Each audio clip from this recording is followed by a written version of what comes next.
Fala aí pessoal, tudo bem? Tudo certinho aí? Bom, vamos lá para mais um vídeo. Hoje a gente vai discutir sobre níveis de gravidade e a implicação disso na funcionalidade de um indivíduo. O nível de gravidade ele não é mais aquela coisa que a gente discutia antigamente, como severo, moderado ou leve.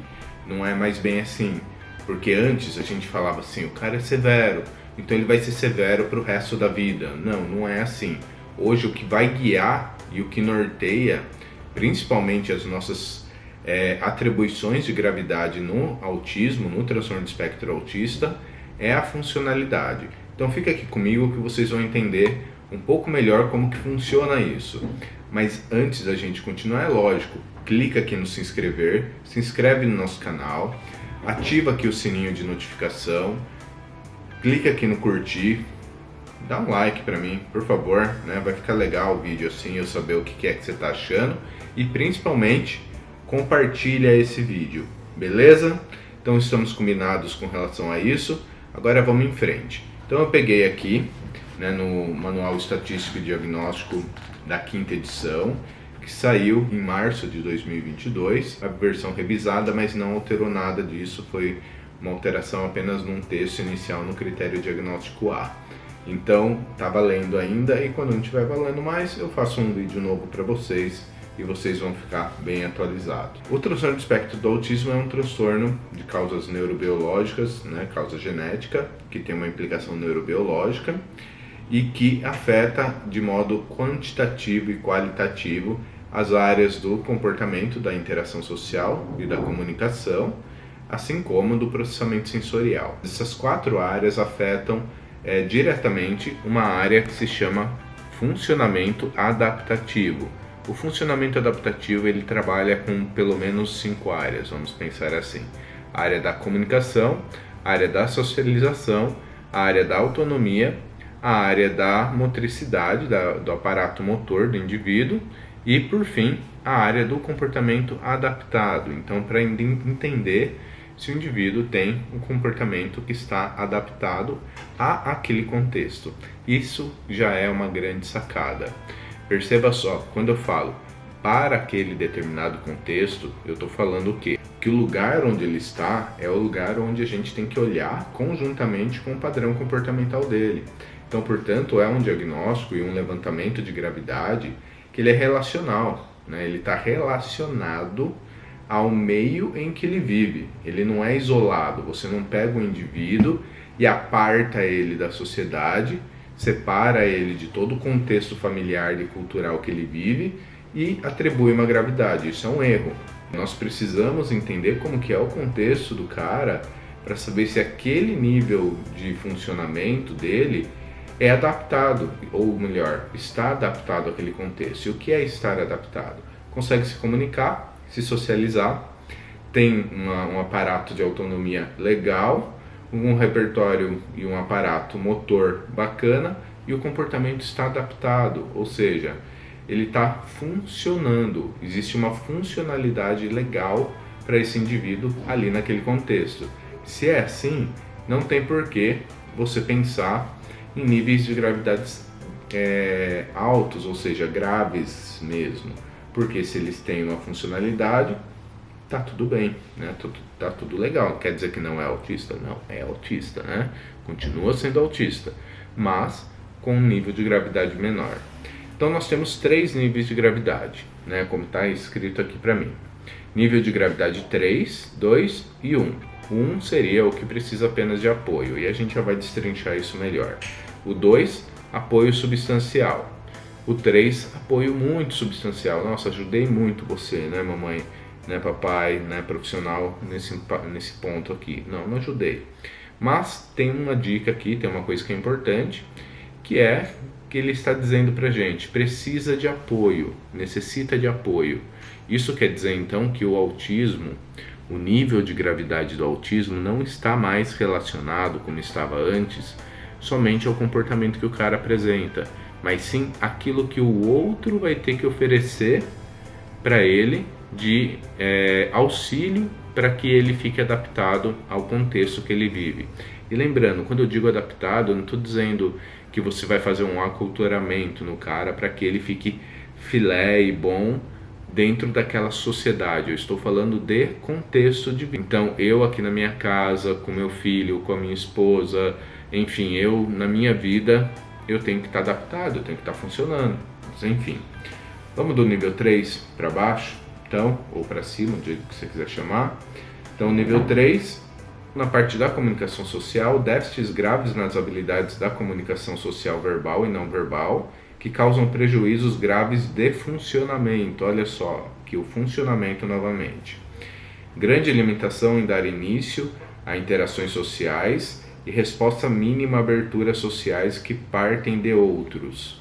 Ou seja, são pessoas que não conseguem ter uma parte social, de comunicação social, de um nível de funcionalidade no qual ele consegue usar o seu aparato comunicativo, socioemocional, compreensão e uso de relacionamentos, as suas habilidades sociais. Ele não consegue usar isso através da comunicação e não da fala, mas sim da comunicação com uma outra pessoa. Então aqui nesse aspecto, né, no nível 3, na parte de comunicação social, a gente vê que existe sim um nível de funcionalidade muito comprometido. Eu costumo dizer que na parte da comunicação social, né, que já pega duas áreas do funcionamento adaptativo, que é a parte da socialização e da comunicação. Essas duas partes já encacadas, com prejuízos importantes, já são áreas que vão causar uma dificuldade muito grande do indivíduo de se adaptar ao seu contexto e que, portanto, a gente precisa de intervenções intensivas para que ele possa desenvolver essas habilidades. Eu não estou falando somente de fonoaudiologia, estou falando de terapia comportamental mesmo, mandar bala lá.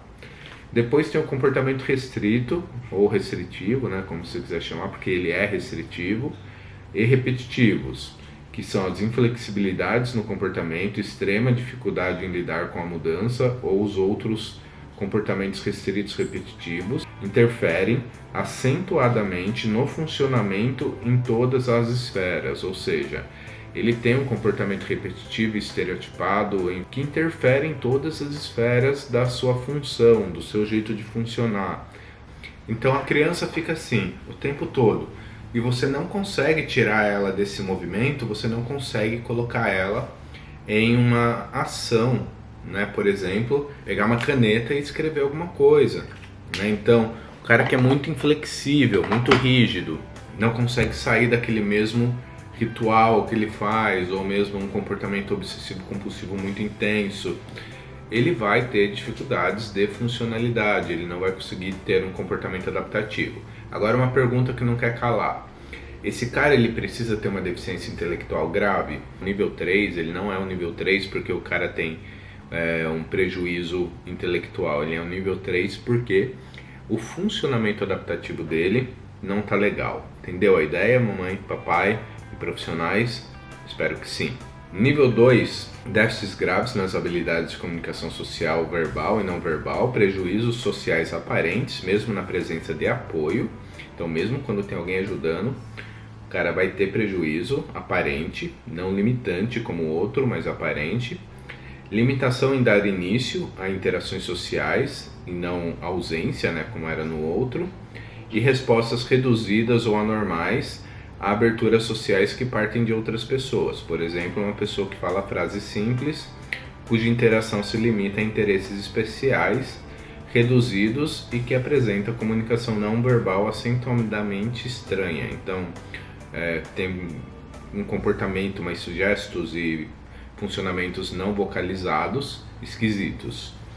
Na parte de comportamento restrito e repetitivo, inflexibilidade do comportamento, dificuldade de lidar com mudanças ou outros comportamentos restritos, repetitivos, que aparecem com frequência, que são também suficientes para serem óbvios ao observador casual e interferem no funcionamento em uma variedade de contextos, sofrimento e dificuldades. Então você soma tudo isso que eu li ao nível 3 quando você for falar do nível 3 também, tá? Porque eu entendo pelo menos desse jeito, é como se fosse uma escadinha, né? Você preencheu o degrau 1, preencheu o degrau 2 e preencheu o degrau 3. Por que eu estou falando isso? Porque é importante que você entenda, quando fala que é de um observador casual, né, qualquer pessoa na rua bate o olho e fala, nossa, a criança é autista, no nível 3 também deverá ser assim.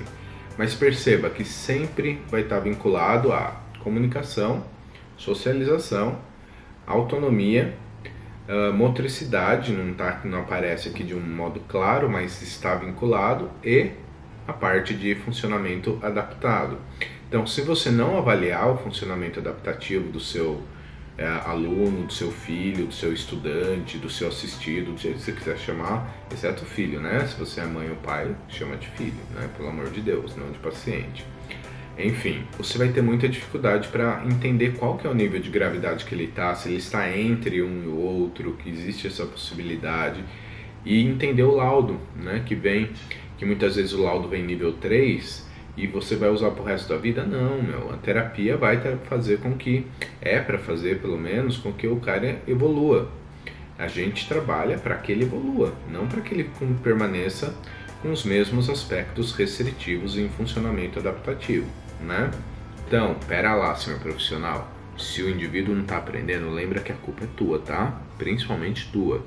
Obviamente que aspectos neurológicos podem interferir, mas você fez um plano, você tem que fazer um plano que dê conta dos limites, das restrições, dos excessos e dos déficits que esse indivíduo tem e executar com perfeição, certo? Nível 1, na ausência de apoio, então ele tem sem apoio, ele vai ter déficit na comunicação social, que causam prejuízos que são notáveis.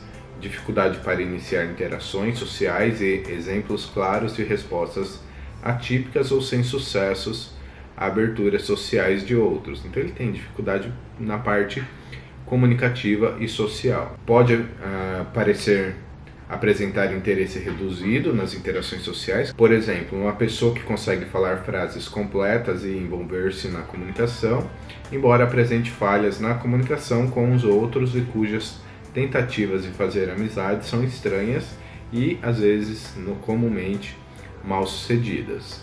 Na parte de comportamentos restritos e repetitivos, há uma inflexibilidade no comportamento que cursa com uma interferência significativa no funcionamento, a palavrinha funcionamento aí de novo, em um ou mais contextos, dificuldade em trocar de atividade, problemas para organização e planejamento são obstáculos à sua independência. Olha só que legal. Quando fala de independência, a gente está falando de uma relação entre uma coisa que é mais externa ao indivíduo e uma coisa que é mais interna, ou seja, um repertório privado e um repertório mais público, mas que transita entre si, que é a independência e a autonomia.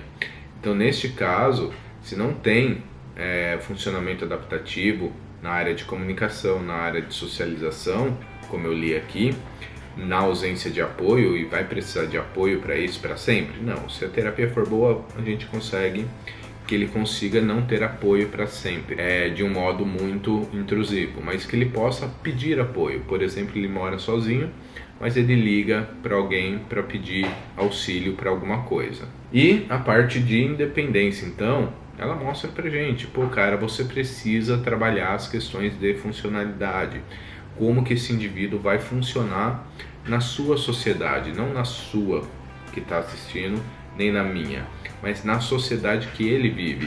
E sociedade aqui, eu não estou falando de Brasil, de coisas desse tipo, não, estou falando às vezes daquela mini e micro sociedade que é a casa dele, certo? Uma coisa importante a dizer, antes da gente terminar, é que estabelecer o nível de gravidade é legal, é importante, é bacana para o diagnóstico, para a compreensão do caso e tudo mais, mas não é o nosso objetivo primário ou primeiro. Não, o nosso objetivo é que esse indivíduo consiga adquirir qualidade de vida, bem-estar, independência e autonomia. Então, pense muito bem se você vai ficar preso ou presa a isso, pai, mãe, professor, profissional da saúde, médicos e terapeutas e por aí vai. Se vocês vão ficar presos nisso, ficar 1, 2 ou 3. O que me importa é que esse cara esteja em terapia, muito bem avaliado em termos de comportamento e que nessa avaliação comportamental e na avaliação de processamento sensorial, todas as avaliações que ele precisar, sejam identificados todos os déficits e prejuízos que ele apresenta e que possam ser trabalhados com qualidade. Autismo não é brincadeira, autismo é coisa séria. Então não vamos ficar perdendo tempo com o que não precisa. Valeu? Tchau, tchau.